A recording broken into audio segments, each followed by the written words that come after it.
ശബരിമലയിലെ സ്വർണ്ണക്കടത്തുമായി ബന്ധപ്പെട്ട് ഡിണ്ടിക്കൽ സ്വദേശി ഡി മണിയെ അന്വേഷണ സംഘം 2 മണിക്കൂർ നേരം ചോദ്യം ചെയ്യലിന് വിധേയമാക്കുമ്പോൾ ലഭിച്ചത് ഗൂഢാലോചനയുടെ യഥാർത്ഥ രൂപം. വരും ആഴ്ചകളിൽ തിരുവനന്തപുരത്ത് ഹാജരാകാൻ ഇയാൾക്ക് പോലീസ് നോട്ടീസ് നൽകിയിട്ടുണ്ട്. സ്വർണ്ണക്കൊള്ളയുമായി തനിക്ക് യാതൊരു ബന്ധവുമില്ലെന്നും കേരളത്തിൽ ബിസിനസ് ഇടപാടുകൾ ഒന്നുമില്ലെന്നുമാണ് ചോദ്യം ചെയ്യലിൽ മണി പറഞ്ഞത്. വിവാദങ്ങളിൽ പറയുന്ന ഉണ്ണികൃഷ്ണൻ പോറ്റിയെ തനിക്കറിയില്ലെന്നും ഇയാൾ മൊഴി നൽകിയിട്ടുണ്ട്. എന്നാൽ ഇതെല്ലാം കളവാണെന്ന് തെളിഞ്ഞു. പോലീസിന് മൊഴി നൽകിയ പ്രവാസി വ്യവസായി മണിയെ തിരിച്ചറിഞ്ഞു. ഇതോടെ ഇനിയുള്ള ചോദ്യം ചെയ്യൽ നിർണായകമായി മാറും. ഓട്ടോ ഡ്രൈവറായിരുന്ന മണി കേവലം 6 വർഷം കൊണ്ടാണ് ഡയമണ്ട് മണി എന്ന കോടീശ്വരനായി മാറിയത്. ജീവിതത്തിന്റെ ഓരോ ഘട്ടത്തിലും ഓരോ തൊഴിലും ഓരോ പേരുമാണ് ഇയാൾ സ്വീകരിച്ചിരുന്നത്. സിനിമാ തിയേറ്ററിൽ പോപ്കോൺ വിറ്റിരുന്ന കാലത്ത് പോപ്കോൺ മണി എന്നും ക്യാൻറ്റീൻ നടത്തിപ്പുകാരനായിരുന്നപ്പോൾ ക്യാൻറ്റീൻ മണി എന്നും ഇയാൾ അറിയപ്പെട്ടു. പിന്നീട് ബ്ലേഡ് പലിശ ഇടപാട് തുടങ്ങിയപ്പോൾ ഫിനാൻസ് മണി എന്ന പേര് സ്വീകരിച്ചു. ഒടുവിൽ റിയൽ എസ്റ്റേറ്റ് മേഖലയിലേക്ക് കടന്നതോടെയാണ് ഇയാൾ ഡയമണ്ട് മണി എന്ന പേരിലേക്ക് വളർന്നത്. ജയലളിതയുടെ അടുത്ത വൃത്തങ്ങളുമായി ബന്ധമുണ്ടെന്ന് പോലും ഇയാൾ അവകാശപ്പെട്ടിരുന്നു. ശബരിമല കേസിൽ ഇയാളെ അറസ്റ്റ് ചെയ്യാൻ സാധ്യതയുണ്ട്. അങ്ങനെയെങ്കിൽ ജയിൽ മണി എന്ന പേരും ഇയാളെ തേടിയെത്തും. ആള് മാറിപ്പോയതാണെന്നും താൻ MS മണി എന്ന റിയൽ എസ്റ്റേറ്റ് വ്യാപാരിയാണെന്നും ഇയാൾ തുടക്കത്തിൽ വാദിച്ചിരുന്നു. എന്നാൽ പരാതിക്കാരനായ പ്രവാസി വ്യവസായി ഫോട്ടോ കണ്ട് തിരിച്ചറിഞ്ഞതോടെയാണ് പോലീസ് ചോദ്യം ചെയ്യൽ തുടർന്നത്. സുബ്രഹ്മണ്യം എന്നാണ് ഇയാളുടെ യഥാർത്ഥ പേരെന്ന് കണ്ടെത്തിയിട്ടുണ്ട്. ദിണ്ടിക്കലിലെ ഇയാളുടെ സ്ഥാപനങ്ങളിലും വിരുദനഗറിലുള്ള സഹായി ശ്രീകൃഷ്ണന്റെ വീട്ടിലും പോലീസ് പരിശോധന നടത്തി. വിഗ്രഹങ്ങളും പഴയ പാത്രങ്ങളും വിൽക്കുന്ന ശ്രീകൃഷ്ണന്റെ കടയിലും റെയ്ഡ് നടന്നു. നേരത്തെ ബാലമുരുകൻ എന്നാണ് പേരെന്നായിരുന്നു പ്രചരിച്ചത്. പഞ്ചലോക വിഗ്രഹങ്ങൾ കടത്തിയതിലും മണിക്ക് പങ്കുണ്ടെന്ന് പ്രവാസി വ്യവസായി മൊഴി നൽകിയിട്ടുണ്ട്. തിരുവനന്തപുരം കോടതിയുടെ വാറന്റുമായാണ് DYSPയുടെ നേതൃത്വത്തിലുള്ള സംഘം പരിശോധനയ്ക്കെത്തിയത്. പ്രവാസി നൽകിയ ഫോൺ നമ്പറിന്റെ ഉടമസ്ഥാവകാശം പരിശോധിച്ചാണ് പോലീസ് മണിയിലേക്ക് എത്തിയത്. ബാലമുരുകൻ എന്ന സുഹൃത്തിന്റെ പേരിലുള്ള സിം കാർഡാണ് താൻ ഉപയോഗിക്കുന്നതെന്ന് ഇയാൾ സമ്മതിച്ചു. ഈ നമ്പർ കേസിലെ മറ്റു പ്രതികളിൽ ഒരാളുടെ ഫോണിൽ ഉണ്ടായിരുന്നുവെന്നതും പോലീസ് സ്ഥിരീകരിച്ചു. ഉണ്ണികൃഷ്ണൻ പോറ്റിയുമായി തിരുവനന്തപുരത്ത് വെച്ച മണി കൂടിക്കാഴ്ച നടത്തിയിട്ടുണ്ടോ എന്ന കാര്യത്തിലാണ് ഇപ്പോൾ പ്രധാനമായി അന്വേഷണം നടക്കുന്നത്.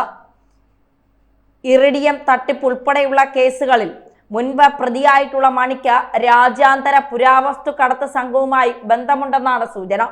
റിയൽ എസ്റ്റേറ്റ് ബിസിനസ് എന്നത് ആഭരണ വിഗ്രഹ ഇടപാടുകൾ മറയ്ക്കാനുള്ള ഒരു കവചം മാത്രമാണെന്ന് പോലീസ് സംശയിക്കുന്നു. മണി ചില്ലറക്കാരനൊന്നുമല്ല. മണിയെ നന്നായി പിഴിഞ്ഞെടുത്താൽ കൃത്യമായ വിവരങ്ങൾ SITക്ക് കിട്ടും. പക്ഷേ അങ്ങനെ പിഴിഞ്ഞെടുക്കാൻ SITക്ക് കഴിയുമോ എന്നുള്ളതാണ് ഒരു പ്രധാനപ്പെട്ട ചോദ്യം. കാരണം മണി പറയുന്ന പേരുകൾ കേരളത്തെ ഒന്നടങ്കം ഞെട്ടിക്കും. അത് യാഥാർത്ഥ്യമാണ്. മണിയുടെ ഫോൺ നമ്പർ, മണിക്ക് ഉണ്ണികൃഷ്ണൻ പോറ്റിയുമായിട്ടുള്ള ബന്ധം, ഒരു ഉന്നത രാഷ്ട്രീയ നേതാവിന് തിരുവനന്തപുരത്തെ പോർച്ച് ഹോട്ടലിൽ വെച്ച് നൽകിയ പണം, അത് ശബരിമലയെ വിറ്റ പണമാണോ പത്മനാഭസ്വാമി ക്ഷേത്രത്തെ വിറ്റ പണമാണോ എന്താണ് എന്നുള്ളത് ആർക്കും അറിയില്ല. ഒരു കാര്യം നമ്മളൊന്ന് ചിന്തിച്ചു നോക്കുക.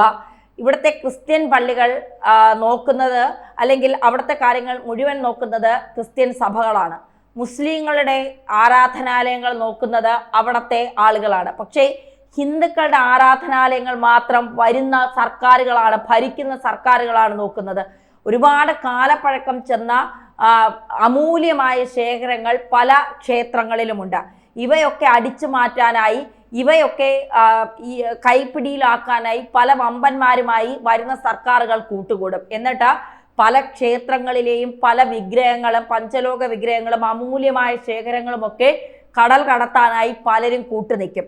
അത് കടൽ കടന്ന് വിദേശ രാജ്യങ്ങളിൽ എത്തുമ്പോൾ അതിന് മാർക്കറ്റ് വില എന്ന് പറയുന്നത് കോടികൾക്ക് മേലെയാണ്. അപ്പോൾ ഇവിടെ 10 ലക്ഷം രൂപയും 50 ലക്ഷം രൂപയും 1 കോടിക്ക് 2 കോടിക്കുമൊക്കെ കൊടുത്ത് വാങ്ങുന്ന സാധനങ്ങൾ കടൽ കടന്ന് അന്താരാഷ്ട്ര സംഘങ്ങളുടെ, വിഗ്രഹ കടത്ത് സംഘങ്ങളുടെ അന്താരാഷ്ട്ര മാർക്കറ്റുകളിൽ എത്തുമ്പോൾ അത് അതിൻ്റെ മൂല്യത്തിനാണ് വില. അമൂല്യമായ അതിൻ്റെ പഴക്കത്തിനാണ് വില. ആ വിലയെന്ന് പറയുന്നത് കോടിക്കണക്കിന് വിലയാണ്. പലരുടെ വീടുകളിലെ ഷോക്കേസുകളിൽ, പല വമ്പൻ പണക്കാരുടെയും ഷോക്കേസുകളിൽ നോക്കിയാൽ കേരളത്തിൽ നിന്ന്, ഇന്ത്യയിൽ നിന്നൊക്കെ കടത്തിയ പല ക്ഷേത്രങ്ങളുടെ അമൂല്യ വസ്തുക്കളും ഒക്കെ കാണാൻ കഴിയുമെന്ന് പല വിദഗ്ധരും പറയുന്നുണ്ട്. അങ്ങനെയാണെങ്കിൽ കേരളത്തിലും ഇത്തരത്തിൽ വലിയൊരു വിഗ്രഹ മോഷണങ്ങൾ അല്ലെങ്കിൽ കടത്തുകൾ നടന്നിട്ടുണ്ട് എന്നുള്ളത് യാഥാർത്ഥ്യമാണ്. ഡി മണിയിലൂടെ ഇത് ഒതുങ്ങുമോ? ഡി മണി പറയുന്ന പേരുകൾ ഇനി ഈ ഡി മണിക്ക് കോൺഗ്രസിലെ ഉന്നത നേതാക്കളുമായി ബന്ധമുണ്ടോ? ഉണ്ണികൃഷ്ണൻ പോറ്റിക്ക് ബന്ധമുള്ളവരുമായി എന്തായാലും ഡി മണിക്ക് ബന്ധമാണ്. ഇറ്റലിയിൽ സോണിയാഗാന്ധിയുടെ സഹോദരിക്ക് ഗണപതി എന്ന് പറയുന്ന പേരിൽ ഒരു പുരാവസ്തു വിൽപ്പന കേന്ദ്രമുണ്ട്. ആ ഇതിലേക്ക് കേരളത്തിലോ ഇന്ത്യയിലോ നിന്നോ പുരാവസ്തുക്കൾ പോയിട്ടുണ്ടോ? ഇതൊക്കെ അന്വേഷിക്കേണ്ടതല്ലേ? അപ്പോ ഹിന്ദുവിന്റെ ആരാധനാലയങ്ങളിൽ കയറി മോഷ്ടിച്ചാലും കട്ടാലും കടൽ കടത്തിയാലും അതൊന്നും ചോദിക്കാൻ ഇവിടത്തെ ഹിന്ദുക്കൾ വരില്ല എന്നുള്ള ഭരിക്കുന്നവരുടെ വല്ലാത്തൊരു ആത്മവിശ്വാസമാണ്. ഹിന്ദുവിനെ തന്നെ പറ്റിച്ച്, അവന്റെ വിശ്വാസത്തെ പറ്റിച്ച് അവന്റെ മുതലുകൾ കട്ടെടുക്കുക എന്നുള്ളത്. എവിടെയോ കിടന്ന ഡി മണി എന്ന് പറയുന്ന ഭൂലോക ഉടായിപ്പ് ഒരുത്താൻ, ക്രിമിനൽ പശ്ചാത്തലമുള്ള ഒരുത്തൻ, പോപ്കോൺ മണിയെന്നും കാന്റീൻ മണിയെന്നും ദുബായ് മണിയെന്നും ഡയമണ്ട് മണിയെന്നും ഒക്കെ അറിയപ്പെടുന്ന റിയൽ എസ്റ്റേറ്റ് ആണ് നടത്തുന്നതെന്ന് പറയുന്ന അതിൻ്റെ പിന്നിൽ ആഭരണ കച്ചവടവും വിഗ്രഹ കച്ചവടവും ഒക്കെ നടത്തുന്ന ഈ വലിയ ക്രിമിനലിന് ശബരിമലയെ പോലുള്ളൊരു ഒരിടത്ത് വന്ന് കക്കാനുള്ള അനുമതി ആരാണ് നൽകിയത്? അപ്പോ ഹിന്ദുവിന്റെ നെഞ്ചത്ത് കയറി എന്തൊക്കെ ആറാട്ട് നടത്തിയാലും ഇവിടെ ചോദിക്കാനും പറയാനും ആരുമില്ല. ഇത് ഏതെങ്കിലും പള്ളിയിൽ നിന്നായിരുന്നുവെങ്കിൽ, ഏതെങ്കിലും മുസ്ലിം പള്ളിയിൽ നിന്നായിരുന്നെങ്കിൽ അവിടെയൊന്നും അവർ സമ്മതിക്കില്ല. അവരുടെ ആചാരങ്ങളെയൊക്കെ വിശ്വാസങ്ങളെ മുറുകെ പിടിച്ച് മുന്നോട്ട് പോകുന്ന അവിടെ ഒറ്റൊരുത്തനെ കടന്ന് അനാവശ്യമായ ഇടപെടലുകൾ നടത്താൻ അവരാരും അനുവദിക്കില്ല. പക്ഷേ കേരളത്തിലെ ക്ഷേത്രങ്ങളിൽ അങ്ങനെയാണോ? അല്ല. അവിടെ വരുന്ന ഭക്തരെ പുല്ലുവിലയാണ്. അവിടെ മന്ത്രിക്ക് മുന്നിൽ നിന്ന് തൊഴാം. വരുന്ന എല്ലാവർക്കും, മന്ത്രിയുടെ ബന്ധുക്കൾക്ക്, മന്ത്രിയുടെ മുത്തച്ഛനും മുത്തശ്ശിക്ക്, അമ്മാവൻ അമ്മായിക്ക്, മരുമകന്, മരുമകന്റെ 10 തലമുറയ്ക്ക് അപ്പുറമുള്ളവർക്ക് വരെ ദൈവത്തിന് ഏറ്റവും മുന്നിൽ നിന്ന് കാണാം. 41 ദിവസം വ്രതം എടുത്ത് വരുന്ന സാധാരണക്കാരനെ പിച്ച തരും പോലെയാണ്. ദൈവത്തിനെ ഒരു കണ്ണുകൊണ്ട് കാണുന്നതിന് മുൻപ് തന്നെ അടിച്ചോട്ടിക്കുകയാണ്. പൊക്കോ എല്ലാ അമ്പലങ്ങളിലും ഇങ്ങനെ തന്നെയാണ്. എല്ലാ ക്ഷേത്രം ഈ ഭക്തർ വന്നില്ലെങ്കിൽ ഈ ക്ഷേത്രങ്ങളുടെയൊക്കെ അവസ്ഥ വട്ടപൂജ്യമാണ്. വിശ്വാസത്തിന്റെ പേരിൽ ആ ഇരിക്കുന്ന ദൈവങ്ങളെ വിശ്വസിച്ചാണ് ഭക്തർ മുഴുവൻ വരുന്നത്. ഇങ്ങനെയാണെങ്കിൽ പല ക്ഷേത്രങ്ങളിലെയും അമൂല്യമായ വസ്തുക്കൾ ഇതൊക്കെ സ്വർണം തന്നെയാണോ? പല ക്ഷേത്രങ്ങളിലും ഈ സ്വർണമൊക്കെ എടുത്തുകൊണ്ട് വന്ന് ദൈവത്തിന് ചാർത്തുന്ന ചടങ്ങൊക്കെ ഉണ്ട്. ഇത്തരത്തിലുള്ള ചടങ്ങുകളൊക്കെ ഉണ്ടാകുമ്പോൾ അതൊക്കെ സ്വർണം തന്നെയാണോ? ഡ്യൂപ്ലിക്കേറ്റുകളാണോ? സ്വർണമൊക്കെ വിറ്റ് തൊലച്ചോ അല്ലെങ്കിൽ അത് കടൽ കടത്തിയോ? ഇതൊക്കെ സ്വർണമാണോ എന്നൊക്കെ അന്വേഷിക്കാൻ ആരാണ് ഹിന്ദുവിനുള്ളത്? ആരാണ് ഹിന്ദുക്കളുടെ ക്ഷേത്രങ്ങൾ സംരക്ഷിക്കുന്നത്?